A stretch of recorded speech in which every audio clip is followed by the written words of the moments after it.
같이 나눴습니다. 그런데 사실은 고직 성당의 가장 위대함은 이 공간 안에 들어오는 빛에 있습니다.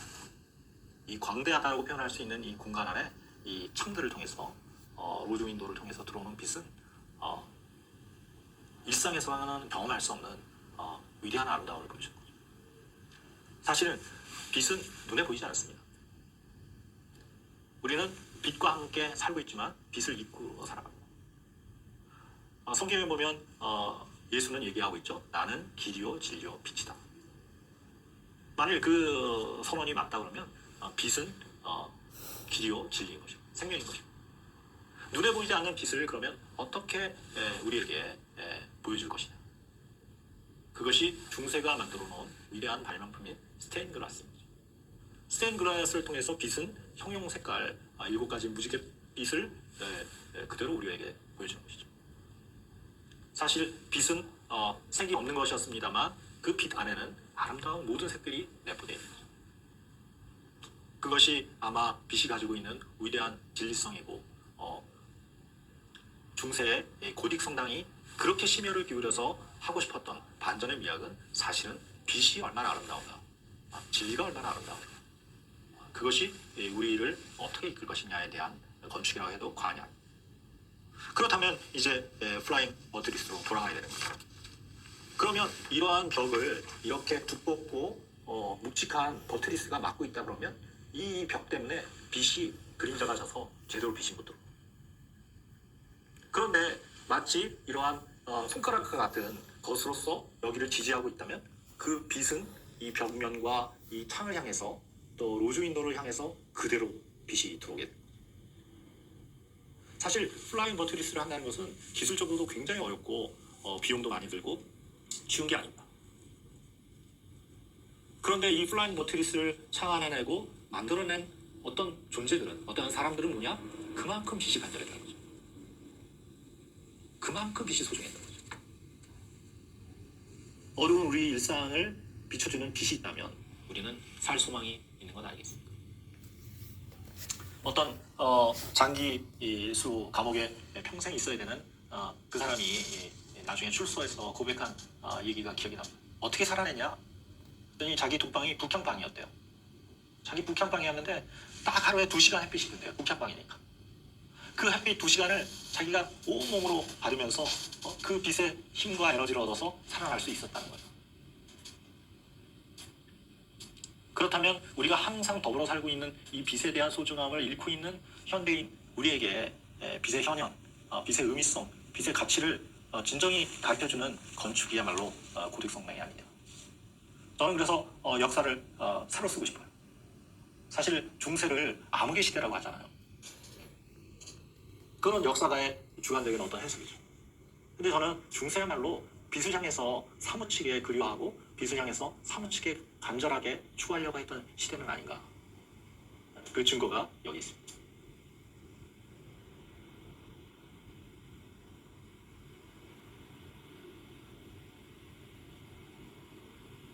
고딕 성당의 위대한 아름다움은 이 빛이 이 어두운 우리들에게 어두운 이 내부 공간에 어떻게 비춰지는지.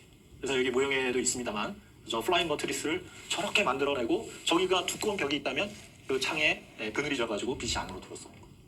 그런데 저기가 살로 돼 있기 때문에 빛이 저 안까지 깊숙한 곳까지 들어오게 됩니다. 그리고 바라다 보이는 저 정말 10층 높이의 100m가 넘는 공간에 가득 채워져 있는 것은 오직 빛만인 거죠. 저는 가히 말씀드리고 싶습니다. 위대한 빛의 건축이라고. 카메라 빛 끌어들이는 거에 따라서 여기 조금 더 실제적일 수 있어요. 약간 어둡게 아스라한 곳에 저 빛이 비춰질 때 훨씬 더 극적이죠. 여러분들은 지금 굉장히 어렵고 힘든 시기를 살고 있습니까? 아니면 어둠 속을 우리가 헤매고 있습니까? 그때 빛이 올 수 있다면, 우리가 빛을 맞을 수 있다면, 북향의 그 감옥 죄수의 방이라 하더라도 2시간이라도 매일 빛을 받을 수 있다면 삶은 그래도 살아갈 만한 또는 살아낼 만한 것이 아닐지. 이 고딕 성당은 정말 그 외관적으로 너무나 뛰어나고 아름답지만 그 장미 윈도우조차도 외관의 아름다움은 내부의 빛의 아름다움에 비하면 10분의 1, 100분의 1도 안 되는 거죠. 정말 이 빛이 이렇게 화려하고 이렇게 아름답고 이렇게 찬란했던 것인가. 그리고 이 정말 특별한 이 공간 속에 넘쳐난 빛에 대한 환희, 빛에 대한 경배야말로, 그리고 빛에 대한 위대한 헌신이야말로 이 고직 성당이 추구하려고 하는 위대한 가치였던 거죠. 가히 빛의 건축이라고 할 수 있는. 그래서 이 플라잉 버티스들이 전체를 휘감는 것을 이제는 이해하실 수가 있을 거예요. 왜 저것들이 저렇게 있었는지. 저 사이에 창들이 보이죠. 그래서 빛이 들어올 수가 있는 거예요. 그렇다면 플라잉 버티스는 선택이 아니라 필수인 거죠. 그렇다면 이 위대한 고위 건축, 이 노트담 성당은 우리한테 큰 반응을 줄 수 있는 거죠. 특히 어둠 속에 계신 분들, 지금 힘든 상황을 겪고 계신 분들, 차가운 감옥의 독방에 계신 분들, 이런 분들에게 이 노트담 성당은 다시 한번 빛의 의미를 우리에게 되새겨준다고 할 수 있습니다. 정말 183년을 짓기 때문에 이거는 뭐 하루아침의 얘기가 아니에요. 온 힘을 다해서 온 사람이 최선을 다해서 지어야 되는 것이죠. 코엘류의 소설에 보면 이 대성당을 짓는 것에 대한 짤막한 우화가 나와 있습니다. 빠르게 소개를 하면요, 그 온 마을에서 혼신의 힘을 다해서 이 대성당을 짓는 거예요. 신을 믿고 사랑하니까. 그리고 이 위대한 빛의 건축을 만들어야 되니까. 그래서 신부님이나 수사님들은 기도로, 그리고 많은 사람들을 격려하면서, 그다음에 석공은 돌을 조각하면서, 벽돌공은 이 돌을 쌓으면서, 그리고 아람네들은 맛있는 밥을 만들어서. 그런데 그 마을에 마술장이가 있었어요. 이 굉장히 호리호리하고 큰 힘이 없었기 때문에 아무것도 할 수 없는 거예요. 뭐 짐을 나르기도 지금 약하고, 그렇다고 뭐 밥을 잘 만드는 것도 아니고. 그러니까 옆에서 기웃기웃대도 방해만 되니까 다 모든 밭에서 넌 집에 가서 쉬어, 도움이 안 돼. 응? 그리고 아이고 마술쟁이가 뭐 요술쟁이가 뭘 할 수 있겠어. 사람들은 비웃었던 거죠. 그래서 이 요술쟁이는 기도를 합니다. 신이시여, 나도 이 대성당을 짓는데 뭔가 최선의 노력을 하고 싶습니다. 저도 온 마음과 온 정성과 노력을 다해서 하고 싶습니다. 근데 응답이 왔어요. 그래가지고 그날부터 그는 실천을 합니다. 그래서 신부님에게 부탁을 합니다. 제가 매일 저녁에 몇 시부터 몇 시까지 1시간 정도를 저한테 시간을 주십시오. 제가 그 성당에 가서 문을 열고 들어갔다가 나오고 싶습니다. 간절한 저의 소원이니 제가 뭐 거기 안에 있는 것을 가져오거나 뭐 해보지 하려고 하는 것이 아니니 신부님 들어주세요. 그래서 굉장히 그 졸랐고 어떤 하나님으로부터 응답이 왔기 때문에 이제 신부님이 허락을 줬어요.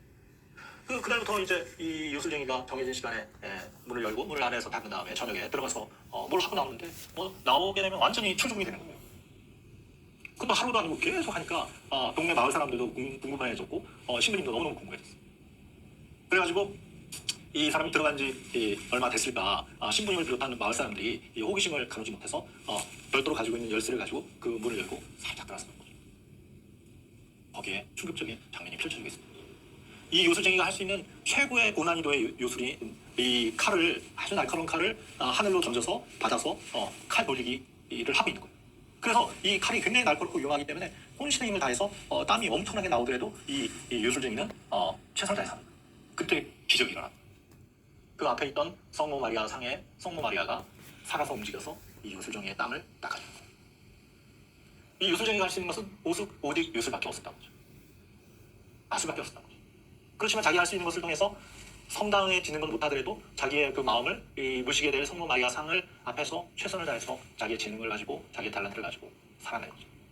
그때 많은 사람들은 무시하고 비난하고 그랬던 요술장의 앞에서만 성모 마리아가 이 땅에 현현하는 기적을 맛보게 됩니다. 그래서 신부님과 동네 사람들이 많이 반성을 했다 하는 아름다운 유화가 있습니다. 그 정도로 이 성당을 짓는 것은 쉬운 일이 아니었고 오랜 시간이 드는 일이었습니다. 이제 마지막 정리할 시간입니다. 이 아름다운 대성당이 놀랍게 화재로 이 위에 상부 부분이 소실되게 됩니다. 2019년에 화재가 일어나고 저는 뉴스를 보고 너무 충격을 받았죠. 노트담 성당을 사랑에 맞지 않는 또 이 위대한 빛의 건축을 아끼는 사람으로서 지금 보수 공사를 하던 인부들이 실수로 실화를 한 것이 아니냐 이런 내용이었고 다행히 윗부분에 목조로 된 부분들하고 가운데 트랜스업도 있는 첨탑이 소실됐어요. 네, 이게 근대 사진입니다.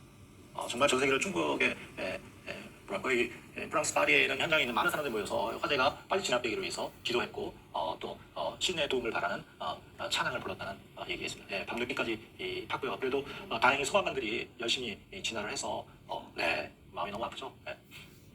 목표로 됐던 지붕 부분들만 돼서 저 첨탑이 사라지는 마음 아픈 모습. 네, 현재는 이제 개보수가 이루어지고 있고요. 사실 노트담 성당이 우리가 이 완벽하게 완전한 모습을 봐서 그렇지 실제로 수많은 이 피해와 이 전쟁, 2차 대전, 1차 대전 그거를 다 이겨내고 심지어는 철거의 위기까지 있었던 시기도 있었고요. 그걸 다시 개보수에 가고 개보수에 가고 개보수에 가면서 오늘날 우리에게 이어지고 있는 겁니다. 저는 그래서 이 시련과 이 화자가 쉽지는 않지만 또 힘들지만 저는 이 노트담 성당이 오늘날 우리에게 주는 또 다른 메시지가 아닌가. 우리가 화제를 만나고 어떤 재난을 만나고 어떤 시련을 만나도 다시 일어날 수 있다. 이런 거를 역시 이 위대한 건축이 몸소 보여주는 건 아닌가. 그래서 많은 사람들이 밤늦게까지 기도하면서 이 성당이 무사하기를 이런 염원이 했던 것 같습니다. 지난 시간에도 말씀드렸지만 우리가 건물을 만들지만 나중에는 건물이 우리를 만듭니다. 아까 어떤 선생님도 말씀하셨지만 노트담 성당에 가서 기도를 했다. 기도를 하게 하는 건축이 있을까요? 그런 건축이 있다면 아마 위대한 건축일 겁니다. 그래서 맹모 삼천지교도 환경과 건축이 굉장히 중요하다는 거죠. 여러분 잘 아시다시피 환경이 우리에게 중요한 역할을 한다. 그래서 우리가 지금 현재 아파트에 살더라도 저는 이런 얘기를 해요. 지난 시간에 굉장히 비판적인 말씀을 드렸습니다만 옷을 하나 사다가 꽂아보자. 그러면 아파트의 집이 달라지는 거죠. 새로운 소품으로 장식을 해보자. 우리가 할 수 있는 것부터 할 수 있다면 우리 어려움과 시련을 우리가 이겨낼 수도 있지 않나 싶습니다. 건축은 무엇을 말합니다. 제가 이 노트담 성당이 우리에게 들려주는 얘기들, 플라잉 머스트리트를 통해서 들려주는 얘기들, 로즈 윈도를 통해서 들려주는 얘기들, 그 다음에 형태 이런 얘기들을 여러분들한테 말씀드렸습니다.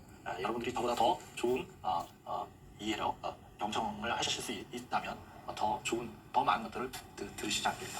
그래서 이 건축에 수많은 아름다움이 있습니다만 노트담 성당은 시간성이라고 하는 위대한 힘, 그 다음에 공간의 가치라고 하는 어디서 경험할 수 없는 공간의 힘, 그 다음에 빛의 위대함, 그리고 그 빛을 끌어들이기 위해서 플라잉 머트리스라고 하는 인류에 없었던 것을 만들어낸 어떤 위대한 인간의 노력들, 이것이 사무치게 그립다는 것이고, 그것에 밖에서 볼 때 장미창이 아름답습니다만 그 빛을 투과하면서 그 빛을 우리에게 현현시켜주는, 깨우쳐주는 이 장미참의 고마움, 위대함을 이 노트담 성당은 우리에게 보여주는 것이 아닌가 싶습니다. 긴 시간 동안 저와 함께 노트담 성당을 같이 여행해 주셔서 감사드리고, 저도 다시 한번 노트담 성당을 여행하니까 너무 좋고, 이 노트담 성당이 저에게도 또 다른 힘이 되는 것 같습니다. 오늘 강의를 들어주셔서 감사합니다. 고맙습니다.